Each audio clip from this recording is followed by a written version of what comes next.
Eh bien, bonsoir et bienvenue dans cette conférence des Mardis de la Science. Donc, je m'appelle Christophe Kervévran, je suis ingénieur, chercheur, chef de projet au BRGM, Bureau de recherche géologique et minière. Et aujourd'hui, le sujet de la conférence va porter sur le CO2, ce fameux dioxyde de carbone, et son lien avec le chauffage de nos maisons. Donc, a priori, pas un lien évident, mais pour les plus perspicaces d'entre vous, vous aurez trouvé quelques indices sur l'illustration qui est derrière moi. Alors, cette présentation se fait dans le cadre d'un projet qui s'appelle GeoCO2, qui est un projet financé par la région Centre-Val de Loire. Et le BRGM n'est pas tout seul, il a trois autres partenaires avec lui, donc de gauche à droite, CFG, Compagnie française de géothermie. Alors Centre Sciences, que je remercie pour nous accueillir ici et pour nous donner l'opportunité de faire cette conférence. La CCI Centre-Val de Loire, donc également, qui, comme on va le voir plus tard, nous aide dans les contacts avec les industriels de la région. Alors, on va commencer d'abord cette conférence par quelques considérations, on va dire, un petit peu générales. Et tout d'abord, un constat implacable qui montre clairement, quoi qu'en disent certains irréductibles climato-sceptiques, que le CO2 dans l'atmosphère monte de manière très significative, donc c'est la courbe en vert ici. Donc les autres gaz à effet de serre, méthane et protoxyde d'azote sont les autres courbes en orange et en rouge. Mais si on va s'intéresser ici plus particulièrement au CO2. Et donc il atteint des valeurs, donc, là ça va jusqu'à 2010 la courbe, mais on a dépassé aujourd'hui les 400 ppm, c'est-à-dire les 400 parties par million. En gros, ça veut dire que dans un kilogramme d'air, vous avez 400 mg de CO2. Alors dit comme ça ne veut pas dire grand-chose, mais c'est extrêmement plus élevé que ce qu'on connaissait au début du 19e, donc, enfin fin de 19e, pardon, au début de l'ère industrielle. Donc, ce que dit le GIEC par rapport à tout ça, c'est qu'effectivement, il est établi de manière claire aujourd'hui, et ils sont plusieurs scientifiques à travailler là-dessus, évidemment, des éminents spécialistes, que l'influence de l'homme sur le système climatique est clairement établie. Ce qui veut dire que cette augmentation du CO2, elle est en très grande partie ce qu'on appelle dans le jargon les émissions anthropiques, c'est-à-dire c'est les émissions créées par l'activité humaine. Et donc les gaz à effet de serre augmentent. Et les changements climatiques sont la conséquence de cette augmentation de la teneur en CO2 dans l'atmosphère. Donc un lien de causalité qui est maintenant établi et qui n'est plus discuté. Alors l'effet de serre, c'est quelque chose à la base de bénéfique pour notre vie sur Terre, parce qu'il faut savoir que sans effet de serre, la température moyenne de la planète serait moins 18 ou moins 19 degrés environ, donc alors que là, elle est aux alentours de 15 degrés en moyenne. Mais tout est une question d'équilibre. Effectivement, aujourd'hui, on est en train d'augmenter trop fortement cet effet de serre et ça a des conséquences importantes sur le climat. Alors, afin de caler un petit peu les ordres de grandeur, on va regarder ensemble un petit peu combien de CO2 est-ce que l'homme émet, alors à l'échelle de la planète d'abord. Donc, bon, les chiffres varient un peu suivant les sources et les années, mais bon, globalement, les ordres de grandeur sont toujours les mêmes. On est de l'ordre de 36 000 millions de tonnes par an, c'est-à-dire 36 milliards de tonnes de CO2 par an. Si on regarde maintenant l'Europe, c'est à peu près 10 fois moins, donc 3,5 milliards de tonnes par an. Pour la France, c'est encore 10 fois moins par rapport à l'Europe, donc c'est facile à mémoriser. On est de l'ordre de 360 millions de tonnes de CO2 par an. Et si on focalise maintenant sur la région centre, qui nous intéresse plus particulièrement, donc là, on est à un taux d'émission qui est quand même très modeste, mais qui est quand même significatif, avec 13 millions de tonnes de CO2 par an. Alors, si on regarde un petit peu maintenant le top 20 des pays émetteurs de CO2, on constate que la Chine est très largement en tête, avec plus de 10 millions de tonnes de CO2, plus de 10 milliards de tonnes de CO2 par an, suivi par les États-Unis et l'Inde. Donc, sachant que ces pays, Chine et Inde, sont des pays qui sont repassés en tête, je dirais, il y a une quinzaine d'années environ. Donc, c'est relativement récent. Et après, si on cherche la France dans ce classement, eh ben, on est en queue de peloton, ce qui, pour une fois, est plutôt une bonne nouvelle. On est à la 19e place, donc ça, c'est sur les chiffres de 2019. Alors, si on regarde à une échelle globale comment les choses se passent, bon, on ne va pas rentrer dans le détail des chiffres qui ne sont pas exactement identiques à ceux que je vous ai montrés tout à l'heure. Ça, c'est des chiffres moyens calculés entre la période 2009-2018. Mais en gros, nous avons l'activité humaine, c'est-à-dire l'utilisation des ressources fossiles carbonées donc, et l'industrie qui vont produire, qui vont émettre de l'ordre de 34-35 milliards de tonnes de CO2 par an. En complément de tout ça, on a les changements d'utilisation des sols, c'est-à-dire voilà, les sols qui sont transformés par exemple en parking de supermarché, les forêts qui sont abattues pour récupérer les arbres et qui ne sont pas forcément bien gérées.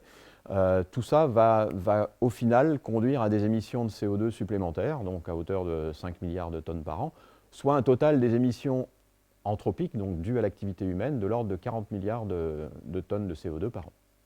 Maintenant, heureusement, la nature fait quand même pas mal les choses pour nous aider à juguler un peu toutes ces émissions. D'abord, il y a tout ce qui est forêt et terrains végétalisés qui vont avoir un rôle majeur, vu qu'ils vont capter près de 12 milliards de tonnes de ce CO2 qu'on émet. Et puis il y a également les océans qui jouent un rôle très important aussi, avec environ 9 milliards de tonnes.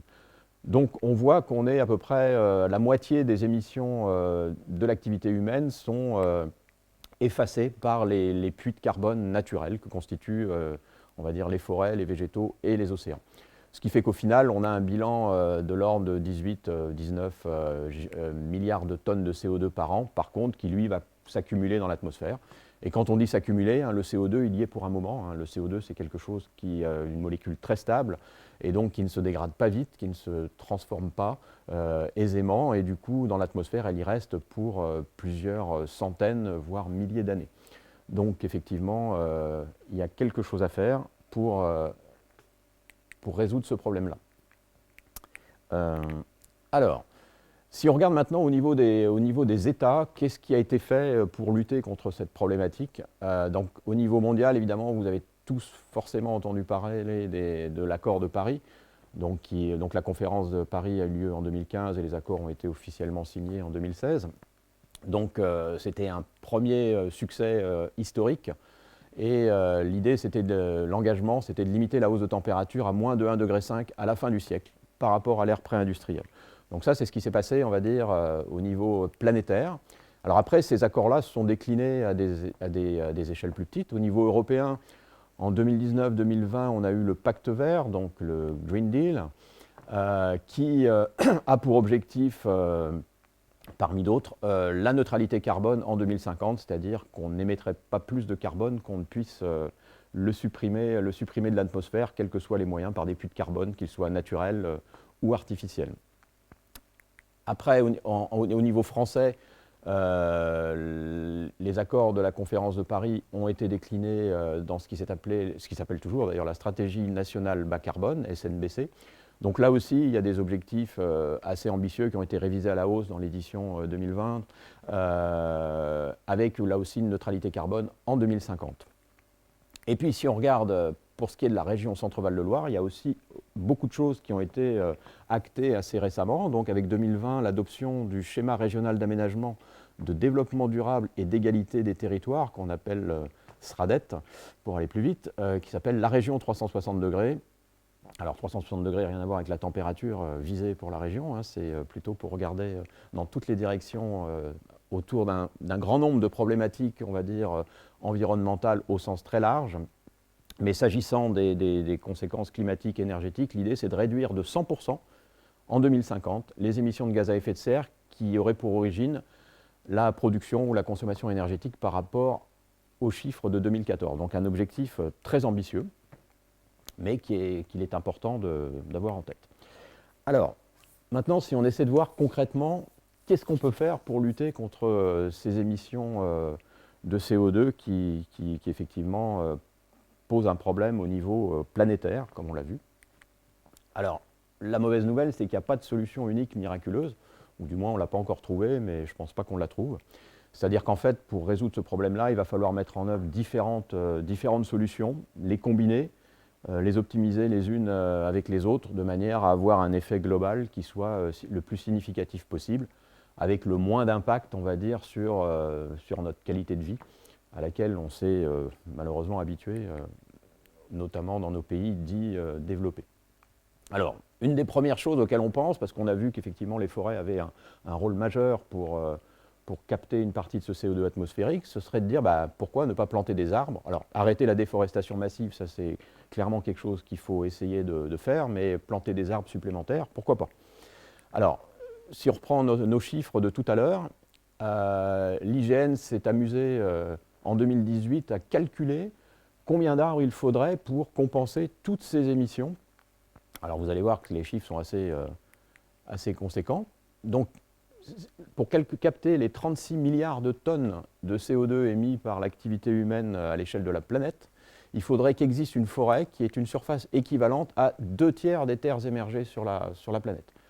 Donc, autant dire que ça paraît quand même assez compliqué à mettre en œuvre. Si on décline ça maintenant au niveau de l'Europe, en fait, il faudrait planter des arbres dans toute l'Europe géographique pour capter les 3 milliards 550 000 tonnes de CO2 qui sont émises tous les ans. Pour la France, il faudrait une forêt qui fasse toute la superficie française plus toute la superficie de l'Allemagne. Donc, là, on voit bien que ça va être difficile. Et pour la région centre, il faudrait simplement enlever toutes les maisons et mettre des arbres à la place. Et encore, pour que la forêt soit efficace, il faut attendre quand même 10 ou 15 ans que l'arbre arrive à maturité pour qu'il joue pleinement son rôle. Donc, on voit bien que cette solution, elle n'est pas idiote et dénuée de sens, au contraire, mais ça ne suffira clairement pas. Donc, il faut trouver autre chose. Alors, une des solutions les plus pertinentes, très certainement, c'est de réduire notre consommation énergétique, parce que toutes ces émissions, au global, c'est une histoire de consommation d'énergie ou de production d'énergie. Donc réduire notre consommation énergétique et en optimiser les usages. Ce qui ne veut pas dire forcément retourner vivre au fond d'une grotte, mais ça peut dire, par exemple, un exemple tout bête, c'est mieux isoler une maison de manière à consommer moins de kilowattheures de gaz ou d'électricité pour chauffer la maison. Et tout ça, ça participe à réduire notre consommation énergétique globale. Donc, c'est-à-dire tout ce qu'on réduit en consommation énergétique, c'est autant de CO2 qu'on n'émettra pas dans l'atmosphère. Et effectivement, le plus facile pour réduire les émissions de CO2, c'est de ne pas en émettre, ou de moins en émettre. Après, il y a aussi l'adaptation de nos moyens de production. Donc là, je pense plus particulièrement à tout ce qui est moyens industriels. Donc là, il y a vraiment du travail à faire pour améliorer les choses, et il y a du potentiel pour améliorer les choses. Et puis, je pense que ça, on n'y coupera pas, quoi qu'en disent certains qui pensent qu'on pourra tout résoudre par des solutions, on va dire, techniques. C'est plutôt le mode de pensée, on va dire, aux États-Unis, par exemple. Mais moi, je pense qu'il sera impossible d'atteindre ces objectifs dont on a parlé tout à l'heure sans adapter un minimum notre mode de vie, voire changer notre mode de vie sur pas mal d'aspects. Donc, comme je viens de le dire, la technologie, elle ne permettra pas de tout résoudre, malheureusement, mais par contre, elle va quand même nous aider à réussir la transition, parce que c'est bien de ça qu'il s'agit, c'est-à-dire qu'il nous faut démarrer une phase de transition entre la situation actuelle et une situation beaucoup plus vertueuse et beaucoup moins problématique à l'échelle planétaire. Alors, parmi ces solutions technologiques, celle dont il va être question aujourd'hui, c'est le captage et le stockage de CO2, qu'on appelle communément dans notre milieu le CSC. Alors, d'après le GIEC, donc les experts intergouvernementaux sur l'évolution du climat, c'est une solution qui est incontournable pour atteindre nos objectifs. C'est-à-dire que cette solution-là, cette technologie-là, si on ne l'utilise pas, on n'arrivera pas à atteindre nos objectifs. Ça ne veut pas dire que c'est la seule solution à utiliser et qu'elle va tout résoudre. Je vous l'ai dit tout à l'heure, il n'y a pas de solution unique, mais celle-ci, elle est indispensable. Alors, fondamentalement, on ne va pas rentrer trop dans le détail, mais en quoi ça consiste? En fait, le CSC, captage et stockage de CO2, ça se passe en 3 phases. Donc, il y a d'abord la partie captage, c'est-à-dire qu'on a un émetteur, une source concentrée de CO2, alors typiquement une usine, qui émet donc dans ses cheminées une certaine quantité de CO2 parmi d'autres gaz émis dans les fumées. Et le captage consiste à séparer le CO2 des autres gaz par des technologies diverses et variées, de manière à, en sortie de ces technologies-là, arriver à avoir du CO2 quasiment pur, enfin avec le plus grand degré de pureté possible. Après ce CO2, on va le transporter, alors soit par des pipelines, soit par des bateaux par exemple, suivant où on se trouve, ou suivant où se trouve le site de stockage. Donc les sites de stockage, ils peuvent être effectivement soit à terre, soit en mer. Donc on le transporte et on va l'injecter en fait dans le sous-sol profond. Alors quand je dis profond, c'est-à-dire on est typiquement à 1000 mètres et au-delà de profondeur. Dans ce qu'on appelle, alors il y a trois typologies, on va dire, de sites envisagés. La première, qui est une des plus usitées aujourd'hui, ce sont les aquifères profonds. Alors les aquifères profonds, ce sont des roches qui contiennent de l'eau en quantité importante et qui ont surtout une capacité à pouvoir faire circuler cette eau. Donc on va pouvoir rajouter du CO2 sous forme gazeuse et venir la stocker dans ces aquifères profonds.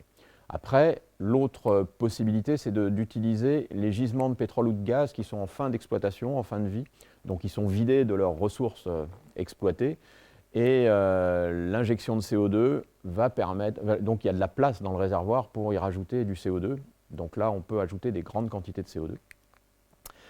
Et après, il y a aussi les veines de charbon qui ne seraient pas encore exploitées et sur lesquelles, en théorie, en injectant du CO2, on pourrait même récupérer du méthane. Bon, là, c'est quelque chose qui existe, on va dire, à l'état expérimental, mais qui n'est pas encore utilisé à échelle industrielle, alors que les deux premiers, dans les aquifères et dans les gisements de gaz ou de pétrole, sont des choses qu'on pratique depuis plus de 40 ans. Alors, cette solution, elle va nous permettre quoi, en fait?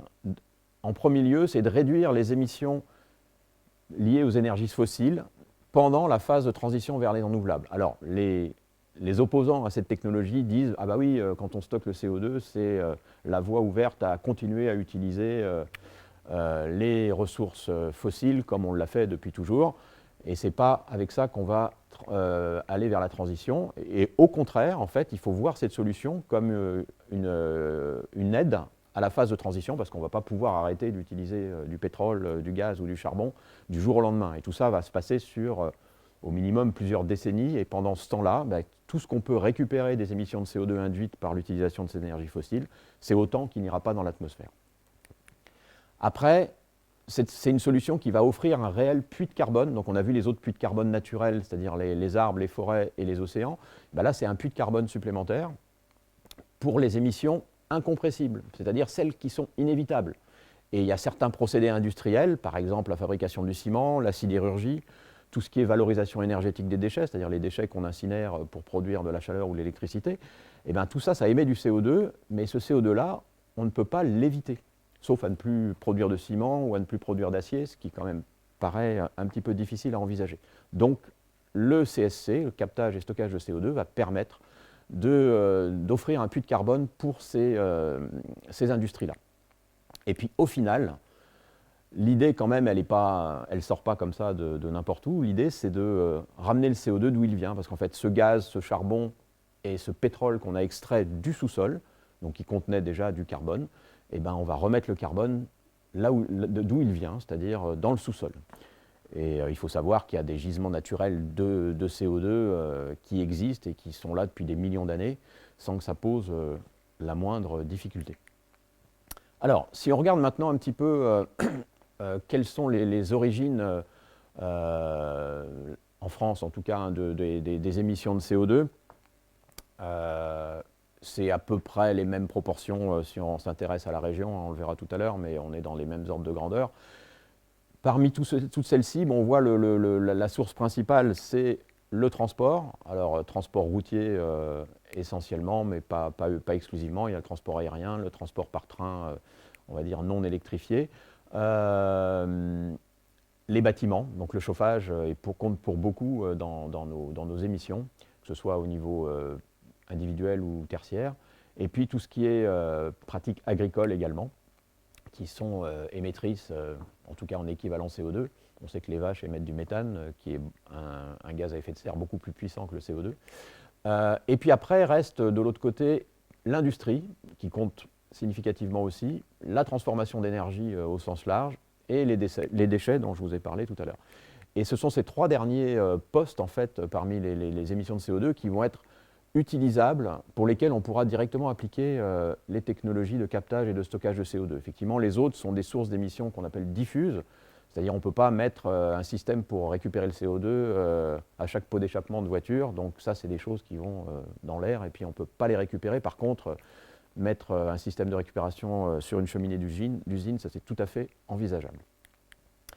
Alors maintenant, si on regarde avec cette technologie du CSC, combien de CO2 est-ce qu'on stocke déjà dans le monde, hein, parce que je vous ai dit que c'est une technologie qui était déjà utilisée. Alors on va revenir à nos chiffres d'émissions de CO2. Alors vous remarquerez que je n'ai pas mis la région centre, vous allez très vite comprendre pourquoi.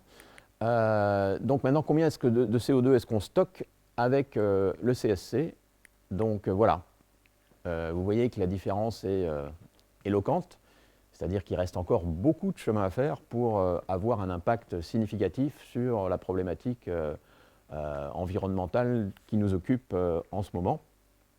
C'est-à-dire, voilà, sur les 36 milliards de tonnes émises, on en capte et on en stocke que 37 millions sur à peu près une vingtaine de sites qui sont aujourd'hui opérationnels dans le monde. Donc clairement, on est très très loin du compte. Et puis si on regarde à l'échelle européenne, on n'a que 2 sites européens qui sont aujourd'hui actifs et qui sont en Norvège, en mer du Nord. Et en France, on n'en a aucun. Donc en France, il y a eu un test qui a été fait par Total il y a quelques années sur le site de Lac, on va dire, hein, là où il y avait l'ancien réservoir de gaz de Lac. Bon, ça a été une petite quantité de CO2 et c'était juste un test. Enfin, juste un test, c'était déjà intéressant comme exercice, mais ça n'avait pas vocation à stocker massivement du CO2 pendant des années. Alors, donc, si on résume un petit peu tout ce qu'on vient de dire, le captage et le stockage de CO2, c'est une solution qui est techniquement au point, qui fonctionne déjà, mais qui est encore beaucoup trop peu déployée. Alors, ce qui est important de retenir, c'est que dans cette approche-là, le CO2 est stocké sous forme gazeuse dense, donc on appelle en physique supercritique, donc c'est un état où le gaz est beaucoup plus dense, donc ce qui permet d'en stocker de plus grandes quantités dans un volume donné. Donc c'est ce que je viens de dire, on stocke de grandes quantités de CO2. Là, typiquement, ce qu'on vise avec cette technologie-là, c'est au moins le million de tonnes de CO2 par an, voire plusieurs millions de tonnes. Alors c'est utilisable en onshore et en offshore, c'est-à-dire comme je vous l'ai montré dans les premières figures, on peut faire des sites de stockage à terre ou alors au large en mer. Alors en général, le captage, c'est-à-dire là où on récupère le CO2 dans les fumées, et le stockage, c'est-à-dire là où on va l'enfouir dans le sous-sol, ne se font généralement pas sur le même site. Donc entre les deux, il y a une composante indispensable qui est le transport. Dans la plupart des cas, ça se fait par des pipelines. Donc ça, c'est quelque chose qui est important à garder en tête. Donc ce qui fait que tout ce système repose sur une infrastructure qui est globalement assez lourde et coûteuse, mais qui n'est uniquement envisageable qu'autour des grandes régions industrielles, quoi. On ne peut pas imaginer sur le petit émetteur, la petite usine émettrice de CO2 à côté de chez vous, mettre en place un système comme ça avec des pipelines qui partiraient 500 km plus loin pour trouver un site de stockage adapté. C'est pas envisageable. Et c'est compliqué en plus de transporter le CO2 dans des zones peuplées et habitées, quoi. Autant ça se fait très bien dans les grands espaces, aux États-Unis, au Canada, des endroits où il n'y a vraiment personne, donc là on peut faire passer des pipelines sans que ça gêne personne. En France, sur un territoire comme la France, et a fortiori sur la région centre, même si ce n'est pas une région hyper densément peuplée, quand même, ça serait quand même compliqué à mettre en œuvre. Alors justement, donc, depuis plus de 8 ans, le BRGM et ses partenaires travaillent sur une solution différente, mais qui, on va le voir, serait parfaitement complémentaire à l'approche qu'on va qualifier de classique du CSC dont je viens de vous parler, et qu'on a appelé CO2 dissolved. Alors pour ceux qui connaissent un peu l'anglais, vous aurez compris qu'il s'agit de CO2 dissous, c'est-à-dire au lieu de stocker le CO2 sous forme gazeuse, sous forme dense et supercritique, on va le stocker cette fois-ci sous forme entièrement dissoute dans l'eau. Alors, qu'est-ce que ça veut dire du CO2 dissous dans l'eau? Alors je vais vous montrer à partir de ces bouteilles d'eau, voilà, ça fait pchit. Donc ça, c'est une eau qui contient du CO2, voilà, que je verse dans ce verre. Donc vous connaissez tous, c'est une eau avec des bulles, qui est très agréable à boire. Mais c'est exactement pas ça qu'on veut faire. C'est-à-dire ça, c'est une eau dans laquelle le CO2 n'est pas complètement dissous. C'est-à-dire il y a une partie effectivement qui se trouve dissoute dans l'eau, mais tout ce qui est bulles représente en fait la partie non dissoute. c'est-à-dire c'est une partie gazeuse. Et ça, c'est quelque chose qu'on ne veut pas dans notre approche CO2 dissolve, on veut du CO2 dissous. Alors le CO2 dissous, à quoi ça ressemble? Ben voilà, c'est de l'eau plate. Donc qui contient, alors ça c'est de l'eau du robinet, hein, elle contient naturellement du CO2 en très petite quantité. Nous l'idée c'est d'en rajouter autant qu'on peut, mais sans dépasser certaines limites. Parce que si on dépasse certaines limites, ben, qu'est-ce qui se passe? C'est des bulles qui apparaissent. Parce que l'eau n'a plus la capacité à absorber le CO2 qu'on lui rajoute. Donc pour vous donner une idée, la quantité de CO2 qu'on peut mettre dans 1 mètre cube d'eau, c'est de l'ordre de 50 kg. Alors, à condition effectivement qu'on soit dans des conditions de pression et de température qui sont les conditions qu'on rencontre dans les réservoirs profonds. Évidemment pas sur cette table ici, on en mettra moins, beaucoup moins que 50 grammes par litre. Hein. On en mettra beaucoup moins. Par contre, sous pression, effectivement, on peut en rajouter plus. Donc l'idée, c'est vraiment ça. Alors maintenant, je vais vous montrer sur une maquette. Alors voilà, donc sur cette maquette, ce qu'on va regarder en premier lieu, c'est ce qui se passe en surface. Donc on est dans un environnement, on va dire, assez typique de ce qu'on peut rencontrer par exemple dans la région. C'est-à-dire on a une petite usine qui émet des fumées qui contiennent du CO2. Et aux alentours, on a des habitations collectives, habitations individuelles. Donc sur la droite, on a un petit château d'eau qui capte de l'eau potable, donc on en reparlera tout à l'heure. Donc en fait, pour capter ce CO2 et le dissoudre dans l'eau, donc on a besoin d'une première technologie qui est ce qu'on appelle la technologie de captage du CO2. Donc qu'est-ce qu'on va prendre? Donc c'est quelque chose qui peut ressembler à ça. C'est-à-dire on a un système qui est une grande tour dans laquelle on va faire circuler les fumées auprès d'un matériau absorbant pour le CO2. Si vous voulez, c'est un petit peu comme le sel de votre adoucisseur à la maison qui lui va capter le calcium, le magnésium, etc., qui durcissent l'eau. Et là, bah, c'est pareil, ce système-là va capter le CO2, mais après, au bout d'un certain temps, effectivement, il faut régénérer ce composé chimique qui va permettre de faire ce captage. Ça a un coût énergétique, mais de toute façon, on n'a rien sans rien. Capter le CO2, ça coûte de l'argent. Donc ça, c'est un premier système. Alors, dans CO2 Dissolve, nous, on est plutôt parti sur un autre système qui est, sur le principe, c'est la même chose, sauf que au lieu d'utiliser un produit chimique pour capter le CO2, on va utiliser de l'eau qui en plus on ne consomme pas, mais qui va être utilisée de manière en circuit fermé. Et cette eau va être dans un puits qui fait environ 200-300 mètres de profondeur, au sein duquel il y a un système de circulation des fumées d'un côté et de l'eau. Et quand les fumées contenant le CO2 rencontrent l'eau, et ben le CO2 étant le plus soluble des gaz contenus dans cette cheminée, c'est lui qui va être dissous dans l'eau. Et donc ce CO2 dissous dans l'eau, qu'est-ce qu'on va en faire? Ben, on va ramener en surface cette eau qui va contenir le CO2. Et c'est pour ça que cette technologie est intéressante, parce que celle que je vous ai présentée avant, elle va nous produire du CO2 gazeux, qui va ensuite falloir dissoudre pour pouvoir l'injecter comme on le souhaite. Là, on va directement pouvoir récupérer du CO2 dissous dans de l'eau. Et cette eau, en fait, on va l'injecter dans un puits en profondeur. Ici, alors ça, c'est la représentation du sous-sol. Donc pour vous donner une idée d'une échelle de profondeur, là on est à 500 mètres ici, et là on est à 1000 mètres. Hein. Donc voilà, donc on va au-delà de 1000 mètres de profondeur. Mais on va dire deux mots tout à l'heure tout de suite là, du sous-sol en question. Donc l'idée c'est qu'on prend ce CO2 dissous dans l'eau et on va l'injecter dans le sous-sol. Alors après vous allez me dire, au bout d'un moment on va vider le puits et il n'y aura plus assez d'eau pour dissoudre le CO2. Sauf qu'on va voir dans un instant que ça ne se passe pas tout à fait comme ça. Il y a un système de boucle pour faire circuler l'eau entre le sous-sol et la surface.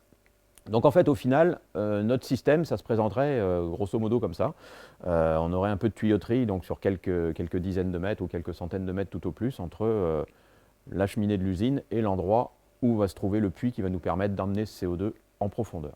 Alors maintenant, qu'est-ce qu'on fait avec ce CO2 en profondeur? Où est-ce qu'on l'injecte? Donc je vous ai parlé tout à l'heure dans le CSC classique de ce qu'on appelle les aquifères, c'est-à-dire ce sont des zones réservoirs dans le sous-sol profond qui contiennent de l'eau. Alors, pour autant, une zone profonde qui contient de l'eau, il ne faut pas imaginer que c'est une grande caverne remplie d'un lac souterrain, ce n'est pas du tout ça. Et je vais vous montrer tout de suite à quoi ressemble une roche aquifère. Par exemple, ici, vous avez un calcaire. Alors, je ne suis pas géologue, hein, je ne vais pas rentrer dans les détails, je pense que ça doit être à base de calcite pour ceux que ça intéresse. Mais, et ce qui est assez étonnant quand on regarde ce bout de caillou comme ça, qui est en fait typiquement ce qu'il va y avoir dans les zones marron ici. Hein. Dans ce bout de caillou, il est plein de vide. C'est-à-dire là-dessus, on a peut-être 15 ou 20% de vide, alors qu'on ne voit pas à l'œil nu, dans ce qu'on appelle des pores. Et ces pores sont remplis d'eau. C'est-à-dire que dans un mètre cube de roche comme ça, vous pouvez avoir 150 ou 200 litres d'eau qui est contenue. Et donc c'est surprenant comme ça, mais du coup l'eau va pouvoir circuler dans la mesure où ces pores sont interconnectés les uns aux autres. Donc ça va permettre à cette eau de circuler et de pouvoir se déplacer horizontalement au sein de cette couche poreuse. Alors ça, c'est un type d'aquifère qu'on rencontre dans la région. Hein. Après, il y a d'autres types d'aquifères qui sont des aquifères plus profonds. Voilà, ça c'est ce qu'on appelle un grès. Donc en gros, c'est du sable compacté et évidemment solidifié au cours des millions d'années où il a été enfoui dans le sous-sol. Et donc là-dedans, c'est pareil, on a aussi peut-être 12-15% de vide qui vont être remplis d'eau et dans lequel on va pouvoir faire circuler des fluides. Donc voilà, ces zones marron ici qu'on voit sont des zones aquifères, donc dans lesquelles il est possible de faire circuler de l'eau. Mais entre ces zones sont intercalées des zones grises qui correspondent en fait à ce qu'on appelle les roches couvertures. Alors voilà, ça peut ressembler à ça. Donc ce sont des roches qui sont à base d'argile, dont vous savez très bien qu'elles ont la réputation, et ce n'est pas qu'une réputation, d'être très imperméables à l'eau. Et du coup, c'est intéressant d'une manière générale parce que ça permet justement de séparer les réservoirs les uns avec les autres de manière à ce que tout ne se mélange pas dans le sous-sol. Donc chacun des réservoirs vit sa vie. L'eau qu'il contient circule indépendamment des réservoirs qui sont au-dessus ou en dessous, vu qu'entre les deux, il y a ces roches intercalaires imperméables. Et ça, c'est important.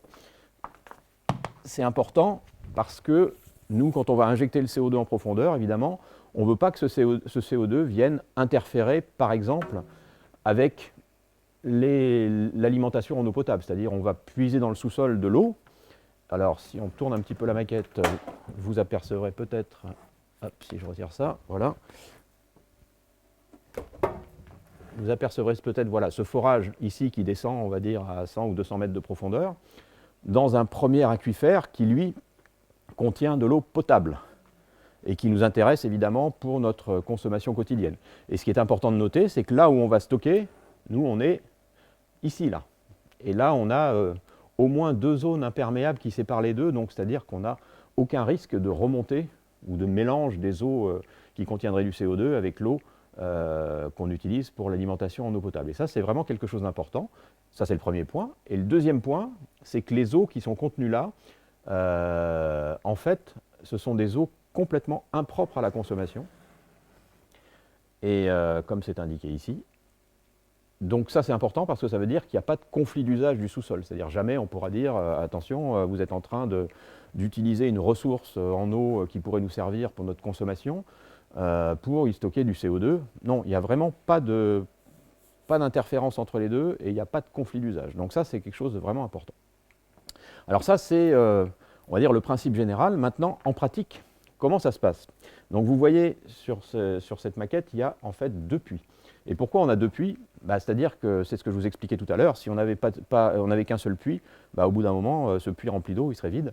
Et il n'est pas question évidemment de le remplir avec de l'eau du robinet.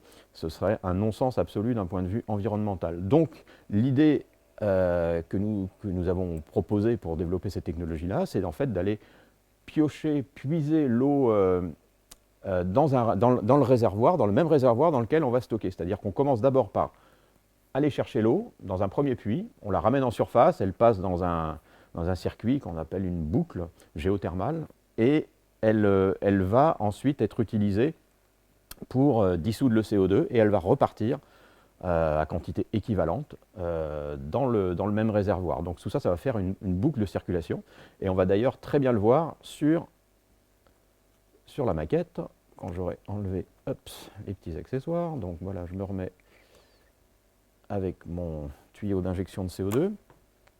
Donc, qu'est-ce qui va se passer? Et c'est là que j'appuie sur le bouton, et normalement, ça marche. Voilà. C'est qu'en fait, voilà, on va aller puiser cette eau au plus profond, donc dans le réservoir à environ 1500 mètres de profondeur, là, par exemple, dans cet exemple. Et donc, cette eau, elle est rouge. Enfin, elle est rouge. On l'a fait figurer en rouge pour une raison importante, c'est qu'en fait, elle est naturellement chaude. Parce que les eaux profondes, effectivement, quand on descend dans le sous-sol, à on va dire un gradient d'environ 3 degrés Celsius par tous les 100 mètres, l'eau se réchauffe, enfin le sous-sol est de plus en plus chaud. Et à 1500 mètres, on peut typiquement arriver à des eaux qui sont à une soixantaine de degrés. Donc cette eau chaude, on va la remonter, et puis on va la réinjecter froide. Donc ce qui veut dire qu'entre les deux, entre le moment où on la remonte et le moment où on la réinjecte, il s'est passé quelque chose. Et ce qui s'est passé en fait, c'est qu'on a récupéré les calories qui étaient contenues dans l'eau. Alors pour en faire quelque chose, et donc c'est là que si j'y arrive, je dévoile la suite du système. C'est-à-dire qu'ici, à ce niveau-là, on a un système d'échangeur thermique, c'est-à-dire que le circuit, la boucle géothermale, donc c'est une boucle fermée, mais elle va rentrer en contact avec une deuxième partie du circuit qui, elle, va aller alimenter les habitations qui sont derrière. Et donc là, vous comprenez sans doute mieux le pourquoi du titre de cette conférence, et si stocker du CO2 nous permettait de chauffer nos maisons. Parce qu'effectivement, par cette même opération, on va d'une part se débarrasser du CO2 qui était contenu dans les fumées de l'usine, et en même temps, phrase à la mode, en même temps, mais pour le coup c'est vrai, on va récupérer de l'énergie qu'on va pouvoir utiliser en surface. Alors ici, l'illustration la plus évidente, celle qui vient à l'esprit tout de suite, c'est d'utiliser cette chaleur pour chauffer des habitations, comme on le fait depuis plusieurs décennies en Île-de-France, et ça marche parfaitement bien. Il n'y a aucun souci avec ça. Donc c'est une technologie qui est complètement éprouvée, validée et sans risque, et qui est très largement décarbonée. Donc c'est-à-dire que non seulement on stocke du CO2, donc on réduit les émissions de CO2 dans l'atmosphère, mais en même temps, on produit une énergie qui, elle, n'est pas émettrice de CO2, qui ne contient que très peu de CO2, juste le CO2 qui correspond à l'électricité pour faire fonctionner les pompes. Donc c'est quand même très très faible. Donc voilà, ça c'est le principe général du concept CO2 dissolved. Alors maintenant, si on revient à nos diapos, si donc on continue notre comparaison entre le CSC classique et l'approche CO2 dissolved, une chose importante, qui est une limitation intrinsèque au procédé CO2 dissolved, c'est qu'on ne peut pas stocker de grosses quantités de CO2 comme on peut le faire avec la solution classique où le CO2 est stocké sous forme gazeuse. Et ça, c'est essentiellement dû au fait, comme je vous l'ai dit tout à l'heure, de la limite des capacités d'absorption du CO2 par l'eau. Donc on ne peut pas dépasser, je vous l'ai dit, 50 kg par mètre cube d'eau. Donc après, suivant les débits qu'on utilise pour faire fonctionner le doublet géothermique, c'est-à-dire cet ensemble des deux puits, un puits de production où on va pomper l'eau et un puits d'injection où on va réinjecter l'eau avec du CO2 dissous dedans. Donc les débits sont typiquement de l'ordre de 2 à 300 mètres cube heure.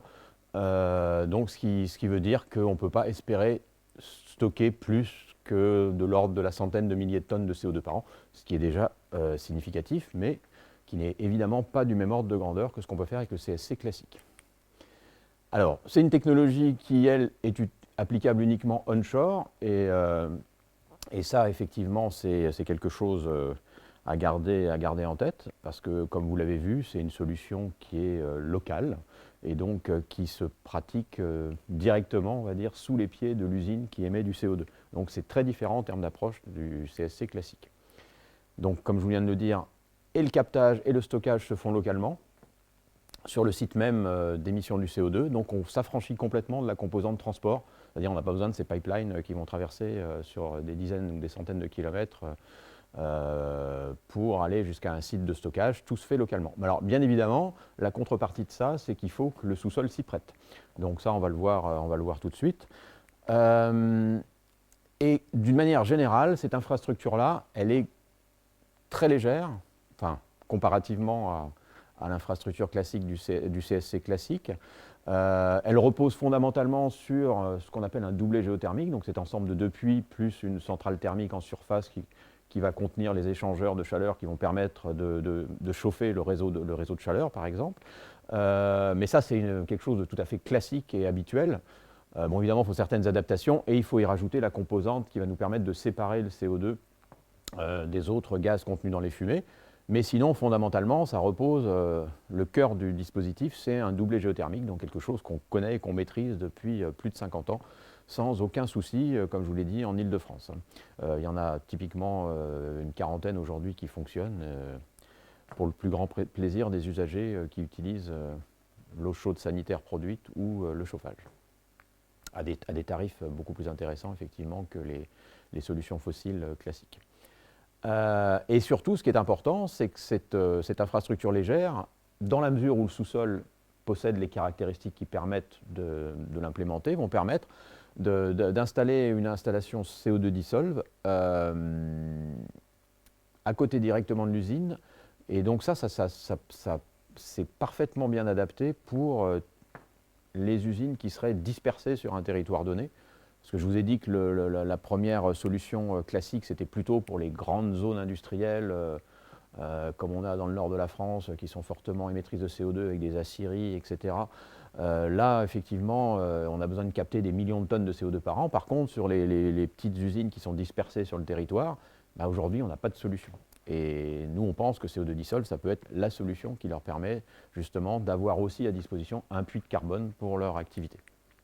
Alors justement, quel est le potentiel d'application en France? Donc si on regarde cette carte de France, tous ces petits points de couleur, donc la couleur dépendant des quantités de CO2 émises. Alors KT, ça veut dire kilotonnes, c'est-à-dire c'est des milliers de tonnes. Donc par exemple le rouge, c'est de 10 000 à 20 000 tonnes de CO2 par an, et ainsi de suite pour les autres. Donc tous ces points, en fait, représentent ce qu'on a appelé les petits émetteurs de CO2, c'est-à-dire qui sont inférieurs à 150 000 tonnes de CO2 par an. Donc ce 150 000 tonnes, il provient des calculs justement de capacité maximale de l'eau à stocker le CO2 sous forme dissoute. Donc il y en a quand même beaucoup.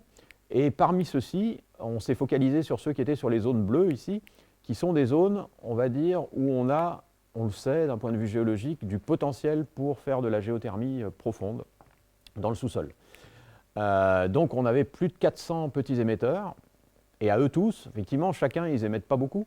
En moyenne, je crois qu'en France, les petits émetteurs, ils doivent être à quelque chose comme 38 000 tonnes de CO2 par an, en moyenne. Mais par contre, à eux tous, ça fait quand même 17 millions de tonnes de CO2 par an, c'est-à-dire 12% des émissions industrielles françaises, ce qui est tout sauf insignifiant.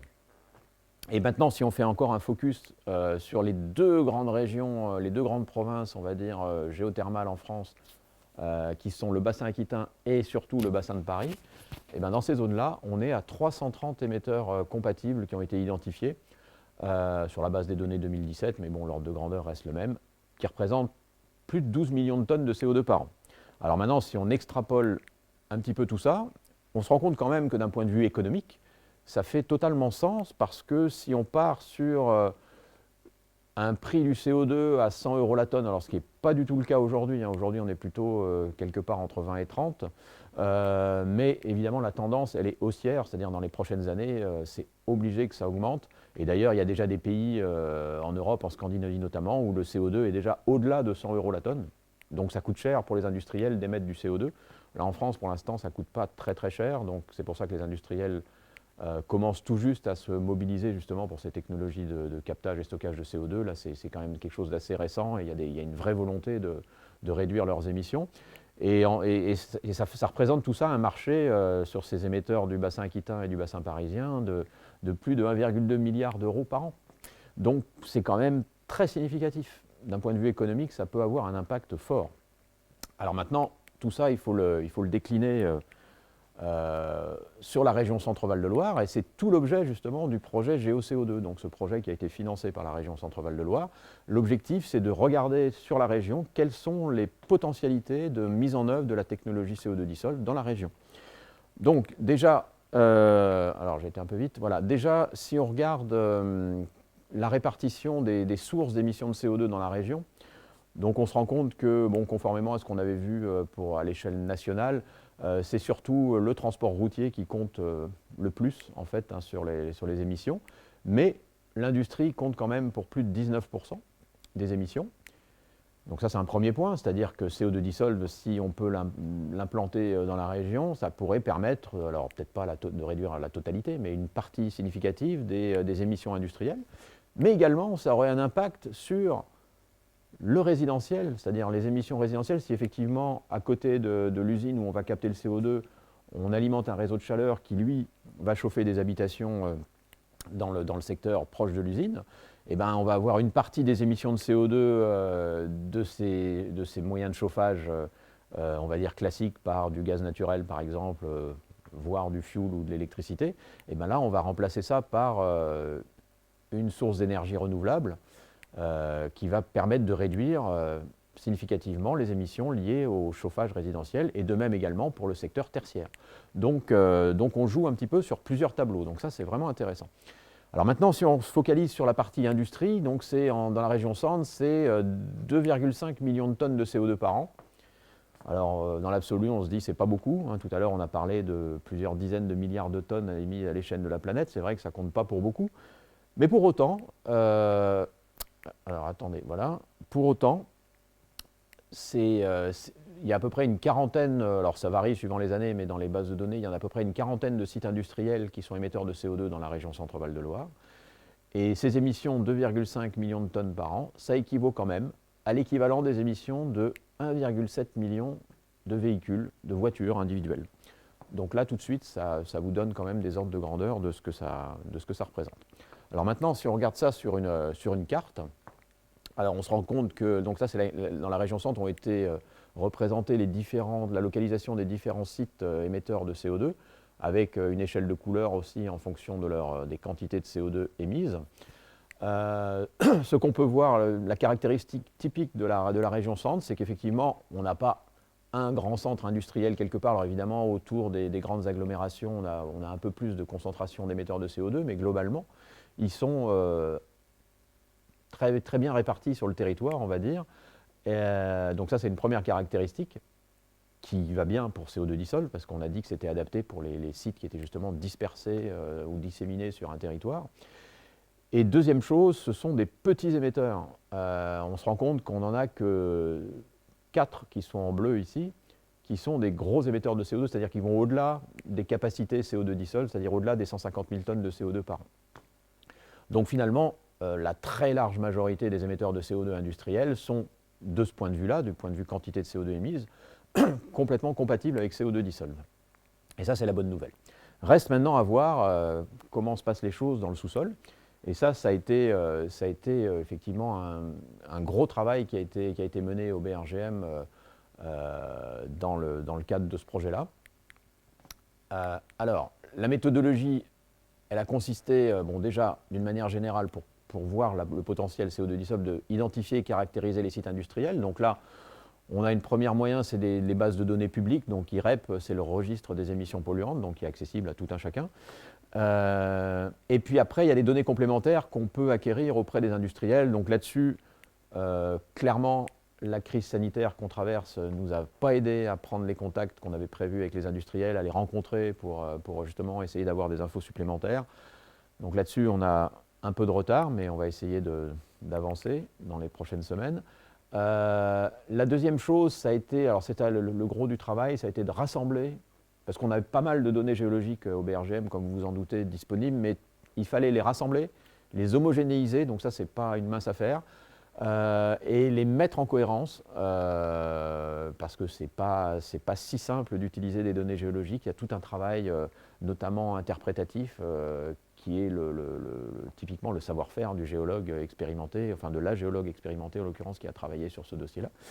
Et donc toutes ces données géologiques, on les a regroupées et on s'est intéressé plus particulièrement à 5 aquifères ciblés. Donc sur la maquette tout à l'heure, je vous ai montré, il y avait plusieurs couches aquifères possibles, elles ne sont pas toutes représentées. Nous, on en a ciblé 5. Bon, parmi ces 5, on va dire qu'il y en a 2 ou 3 qui sont quand même en top priorité, mais on a quand même regardé sur toute la pile sédimentaire lesquelles pouvaient être potentiellement intéressantes. On a travaillé aussi avec des nouvelles données sismiques. Alors, il n'y a pas eu d'acquisition de données dans le cadre de ce projet, mais c'est des données qui étaient disponibles, mais qui n'étaient pas encore interprétées. Donc, on a travaillé à l'interprétation de ces données pour aller plus loin et dans certains secteurs qui nous intéressaient particulièrement. Après, ce qu'on a fait, c'est qu'on a intégré l'ensemble de ces résultats dans un système d'information géographique. Alors, un système d'information géographique, c'est quoi? C'est une application qui va marcher in fine sur Internet, dans laquelle vous allez pouvoir visualiser des cartes, comme je vous ai montré tout à l'heure, avec les sites industriels, et vous allez pouvoir descendre dans les différentes couches géologiques pour voir un petit peu quelles sont leurs caractéristiques. Donc ça, on a vocation à ce que ces données-là soient accessibles au public à terme. Donc en priorité, elles seront données effectivement à la région Centre, qui est le financeur, ce qui est normal, mais à terme, elles seront accessibles au public.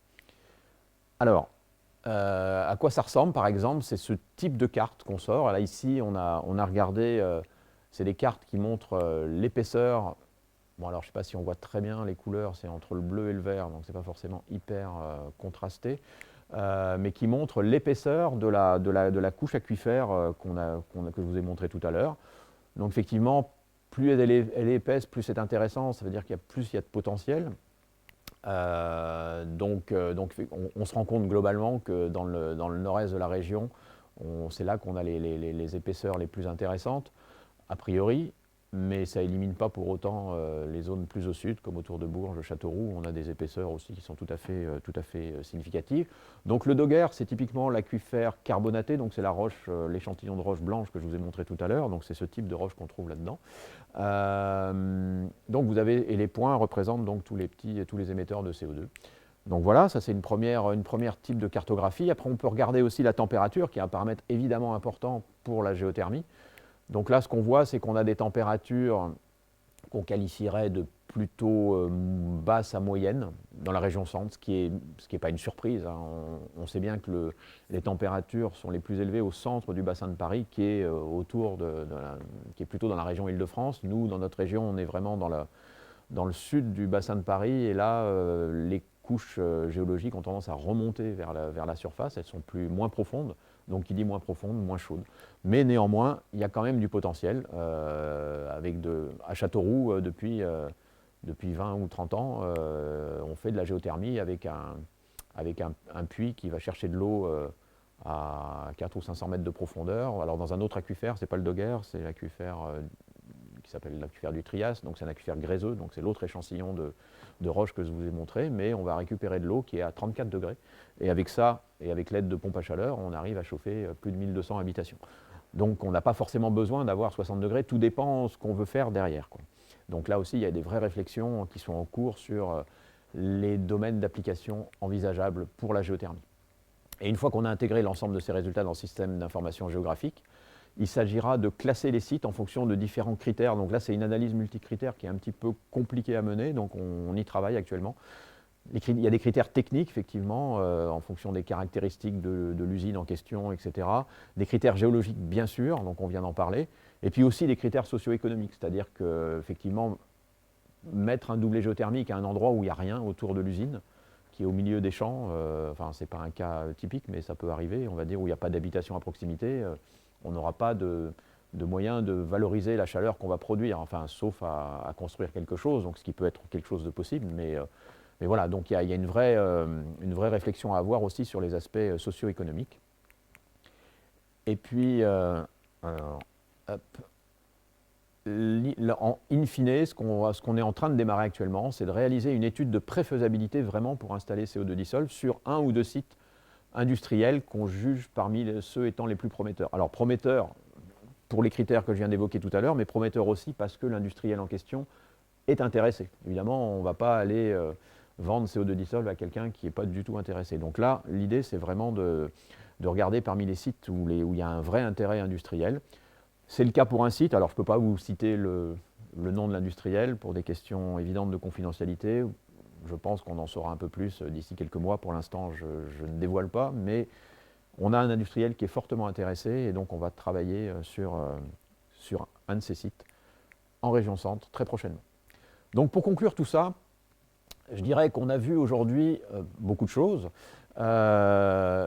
D'abord que le CSC, donc captage et stockage de CO2, c'est déjà une solution incontournable si on veut arriver à réussir notre transition écologique depuis là où on en est aujourd'hui vers les objectifs ambitieux en fin de siècle, en 2100, en termes d'émissions de CO2 notamment et de réduction de notre impact sur le changement climatique qui est déjà en cours.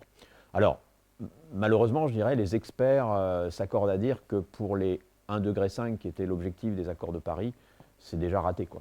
C'est-à-dire que là, la courbe est déjà trop raide pour qu'on puisse espérer réduire en 2100 l'augmentation de température à 1,5 degré par rapport on va dire, aux températures de la fin du 19e siècle. Donc là, on est sur quelque chose qui ira au-delà de 1,5 degré et les prochains scénarios qui vont être dans le prochain rapport du GIEC sont plutôt entre 2 et 7 degrés, on va dire. On est plutôt dans ces ordres de grandeur-là. En espérant qu'on soit le plus près possible de 2 par contre, hein, parce qu'évidemment les conséquences ne vont pas être les mêmes. Alors après, dans la sphère générale du CSC, CO2 dissolve occupe une place particulière. C'est une option intéressante, on l'a vu, et qui est surtout complémentaire du CSC classique parce qu'elle va s'intéresser et se focaliser aux petits émetteurs industriels qui sont situés évidemment pas n'importe où, il faut qu'ils soient sur des zones où il y a du potentiel géothermique dans le sous-sol, mais on a vu qu'en France, par exemple, et on aurait pu regarder à l'échelle européenne, voire mondiale, hein, il y a tout un tas de secteurs, d'endroits où il y a du potentiel géothermique et où on pourrait appliquer cette technologie-là, a priori, même s'il faut faire des études spécifiques locales. Et CO2 dissolve va nous permettre de réduire, voire d'éliminer, les émissions de CO2 industrielles qui, par ailleurs, pour lesquelles on n'avait pas d'autre solution, quoi. C'est-à-dire que ces industries-là, voilà, une cimenterie qui est située en région centre, elle n'a pas beaucoup de solutions pour capter et stocker son CO2, quoi. Alors même si elle émet un peu plus que ce que CO2 dissolve est capable de capter, on pourrait quand même significativement réduire en utilisant CO2 dissolve. Et puis ça va nous permettre, en parallèle de ça, de produire une énergie décarbonée. Donc en fait, on est doublement gagnant dans cette opération. C'est-à-dire que d'une part, on réduit les émissions de CO2, donc on évite des taxes carbone pour les industriels, donc ça a un intérêt financier et évidemment avant tout un intérêt environnemental.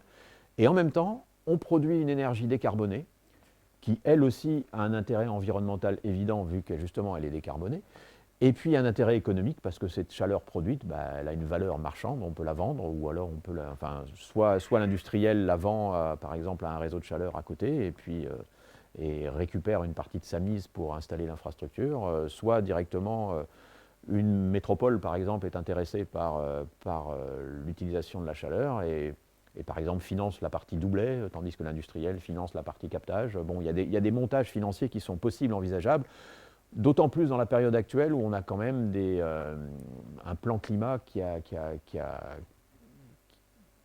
apporte des possibilités financières qui n'existaient pas jusqu'à présent. Et donc là, il va y avoir vraiment des opportunités. Et au niveau régional, eh ben, je dirais que ce qu'on a vu, et bon, même si le projet n'est pas complètement finalisé, c'est que la région centre, Val-de-Loire, pardon, j'aurais dû indiquer la totalité, dispose à la fois d'un potentiel géothermique qui est très largement sous-exploité aujourd'hui, et en même temps de petits émetteurs industriels qui sont bien compatibles avec CO2 dissolve pour la plupart d'entre eux. Donc c'est une vraie région propice pour l'implantation de CO2 dissolve. Et ça, c'est, de notre point de vue, une vraie chance pour la région de pouvoir mettre en place ces technologies innovantes dans les prochaines années.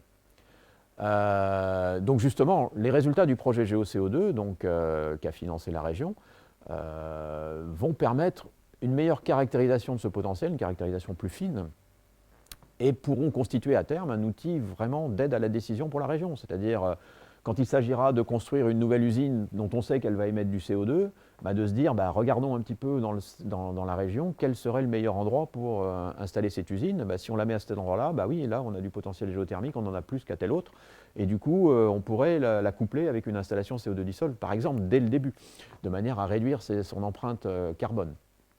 Et puis également, on pourrait envisager des développements nouveaux qui seraient générateurs d'activités économiques et d'emplois. Je vous ai parlé tout à l'heure d'une usine qui serait située, on va dire, au milieu de la campagne et qui n'aurait pas d'exutoire immédiat pour l'énergie qu'on produit. Pourquoi ne pas imaginer mettre à côté de cette usine, par exemple, des grandes superficies de serre qu'on pourrait chauffer avec la géothermie, comme ça se pratique très bien, par exemple, aux Pays-Bas. Et pourquoi ne pas utiliser une partie du CO2 qu'on capterait pour justement alimenter ces serres? Il y a d'ailleurs un projet qui s'appelle CO2CER, qui est aussi financé par la région Centre-Val de Loire et qui est en cours actuellement, et qui s'intéresse justement à cette option de coupler captage de CO2 et serre. Donc là, on pourrait faire des choses vraiment, il faut être imaginatif, mais il y a sûrement des choses à faire dans la région. Et d'ailleurs, nous, on est absolument convaincus que ce sont les territoires et les industriels qui vont porter la mise en œuvre de cette technologie-là, forcément. Alors bien évidemment, ça nécessitera l'adhésion des populations, mais il est tout à fait prévu, évidemment, comme dans tout projet de ce type-là, que les populations soient partie prenante dans le processus décisionnel, donc elles auront leur mot à dire, elles pourront poser leurs questions. Donc cette conférence est, on va dire, une première occasion de présenter la technologie, mais il est bien évident que c'est des choses dont il faudra reparler plus en détail. Donc voilà, j'en ai terminé en ce qui me concerne, donc je vous remercie de votre attention, et puis on se tient à votre disposition pour des questions éventuelles. Donc merci à tous et au revoir.